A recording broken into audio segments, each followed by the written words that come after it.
The Galactic Council Chamber, a vast dome of shimmering light and crystalline panels, stood in absolute silence. Billions of beings across the galaxy watched the same feed, their tendrils, claws, and digits frozen as the impossible unfolded before them. Humanity, those primitive dwellers from the Sol system, had just ended the largest interstellar war in recorded history. In 5 hours. No one believed the humans could win. Not the Vrax Imperium, not the Council's military strategists, and certainly not the smug xenologists who had labeled humanity as emotionally unstable bipeds, with limited tactical foresight. But now, those same experts sat pale and trembling, staring at the wreckage of fleets that had once darkened the stars. It began with the Council's declaration of containment. Humanity had expanded too quickly, colonizing worlds near the galactic core, territory the Council considered sacred. Warnings were sent, treaties proposed, ultimatums issued. Earth's response was simple: do not mistake our silence for weakness. The Council laughed, and the war began. Within minutes of the first Council fleet entering human space, things went wrong. Their sensors failed to register the incoming objects, small, dark, and nearly invisible. When the alarms finally triggered, it was too late.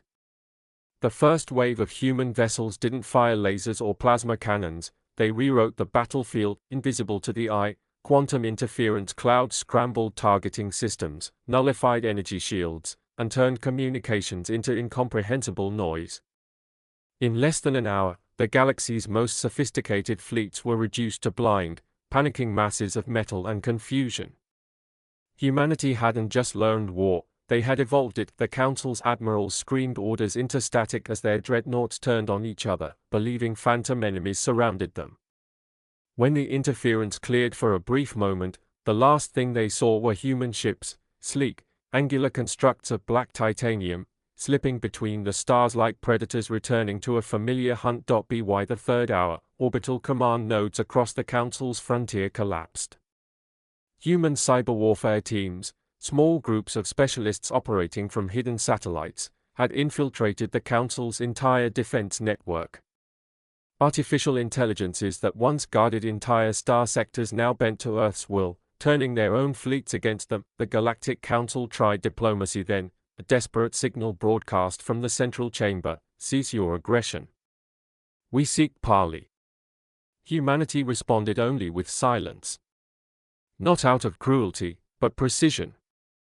Every move, every silence, was part of their strategy. When humanity finally spoke, it wasn't through ambassadors or soldiers, it was through every comm channel across the galaxy. The war is over, the message said. You attacked. We defended. You will remember this day.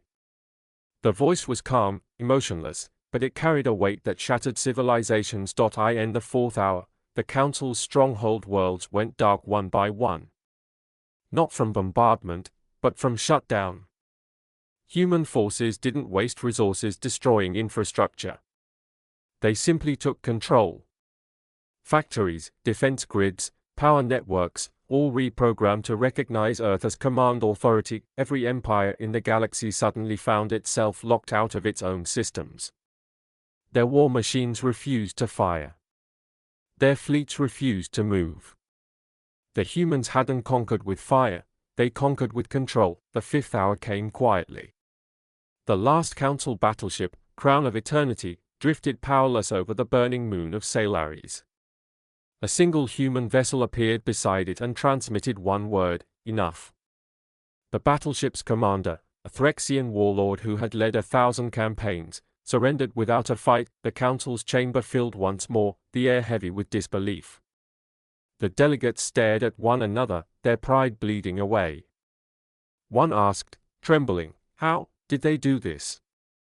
Another whispered, "They didn't fight like us."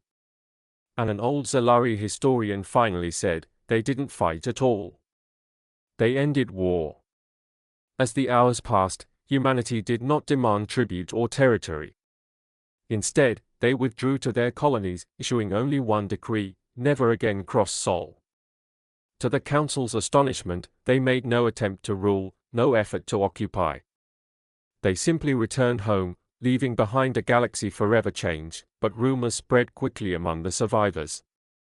Some said Earth had developed an intelligence beyond comprehension, a synthesis of human instinct and machine logic.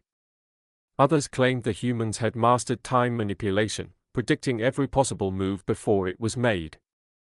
Whatever the truth, no one dared to ask. In the following weeks, the Galactic Council tried to reassemble.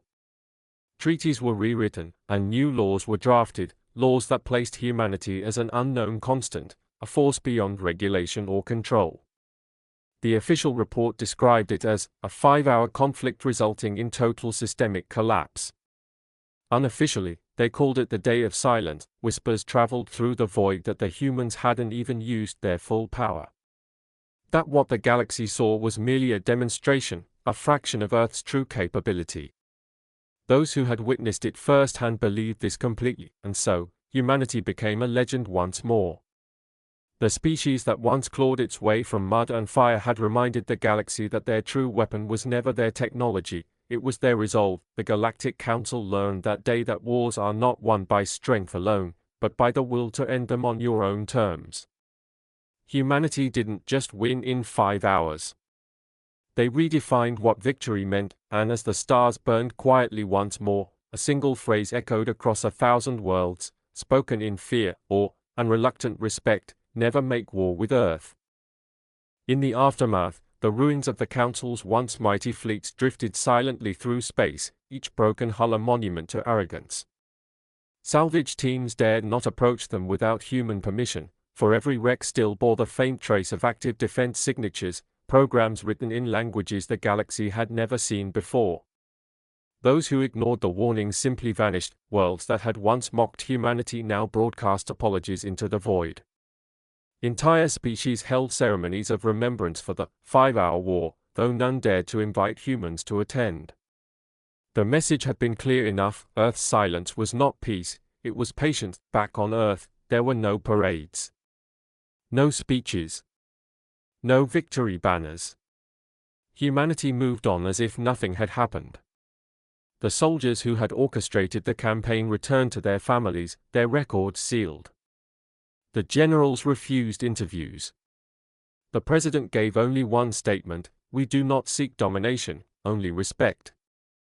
The galaxy interpreted that as both reassurance and warning. In the Council's archives, a secret meeting was held to discuss humanity's potential. The brightest minds debated endlessly how such a young civilization had outmaneuvered thousands of years of galactic strategy. One theory proposed that humans had been studying alien warfare for centuries in silence, preparing for the day they would be tested. Another theory was darker. It suggested that humans had discovered a way to merge consciousness with artificial intelligence, creating hybrid commanders capable of predicting outcomes faster than any biological mind. The Council ordered the research buried. Fear had already taken root. They didn't need panic to grow it. Trade with Earth resumed in time, but it was cautious, almost reverent. Council merchants requested permission before even entering human space. Every cargo vessel was scanned twice by human satellites before being granted passage. When one ship ignored protocol, it disappeared from sensors completely. Moments later, it reappeared outside Sol, undamaged but missing its AI core. The message was clear: ask first. Civilizations that had once viewed humans as fragile were now building statues in their likeness, some out of respect, others out of terror. Entire academies began teaching the Human Doctrine, a series of studies dedicated to understanding human psychology, warfare, and diplomacy. Ironically, the course's first lesson was simple: you cannot understand them. Rumors spread of secret human colonies deep within black holes, of weapons that existed outside of time, of fleets that could fold entire star systems into silence.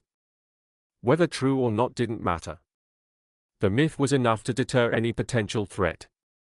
Humanity didn't need to flex its strength, the galaxy did it for them. Some younger species began to see humans not as monsters, but as symbols, proof that even a small, fragile race could rise above empires older than stars. In backwater bars across the Orion Arm, alien veterans spoke with a mix of dread and admiration. They fought like gods, one said. But they bled like us. The Galactic Council tried to rebuild its unity, but cracks had already formed. Several empires withdrew from joint defense agreements, arguing that no coalition could protect them if Earth ever turned hostile again.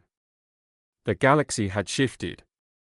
Humanity had become the balance point of fear and respect, the silent axis around which power now rotated, and through it all, the humans stayed quiet. Their fleets remained docked. Their diplomats refused seats on the council. They acted as if the entire ordeal had been a necessary lesson rather than a conquest. It was a move so profoundly confident that even the oldest civilizations began to wonder if Earth had ascended to something greater than power. Centuries-old warlords who once scoffed at humanity now kept human advisors in their courts. They didn't trust them, but they couldn't deny their effectiveness. Entire wars between alien species were ended by a single human mediator whose quiet words carried more authority than entire armadas. Meanwhile, the Council's analysts noticed something chilling. Since the war, human expansion had slowed, not because they lacked ambition, but because they had turned inward. They were developing something vast and secret, deep within Sol's shadow. Every probe sent near that region simply vanished. A few dared to suggest that humanity was preparing for something greater than defense, that perhaps they had seen something coming. The Council dismissed the idea publicly, but privately, they feared it. If humanity could dismantle a galactic fleet in 5 hours, what could they do with a century of preparation? For many species, human presence became synonymous with deterrence. Pirates vanished near human sectors. Conflicts ended abruptly when humans offered advice. No one questioned their motives anymore. Fear had evolved into faith, but within humanity itself, there was unease. Veterans of the 5-hour war whispered among themselves, haunted not by what they had done, but by what they hadn't. They knew the truth: the war had been a demonstration, not an effort. Humanity had used less than 1/10 of its strength. When asked why they hadn't annihilated the Council entirely, one commander replied coldly, "Because mercy teaches longer than destruction." That phrase became etched in galactic history, studied and debated for generations. As decades passed, no one dared provoke Earth again. The humans sent envoys only when necessary, their black ships moving silently between the stars like omens. Wherever they went, peace followed, not because of diplomacy, but because no one wanted to see what happened if peace failed. Still, legends persisted that deep beneath the lunar surface, in hidden bases and subterranean vaults, humanity was building something colossal, something called Project Helios. No one knew its purpose, but every race feared the day it might awaken. Yet humanity didn't rule by fear alone. They traded fairly, shared technology, and even helped rebuild worlds destroyed in the war. They became paradoxical, both savior and threat, guardian and destroyer. To the galaxy, they were the shadow of balance. The Galactic Council learned to live under that shadow. Its members swore eternal neutrality toward Earth, embedding clauses into every treaty: no conflict shall extend into human territory.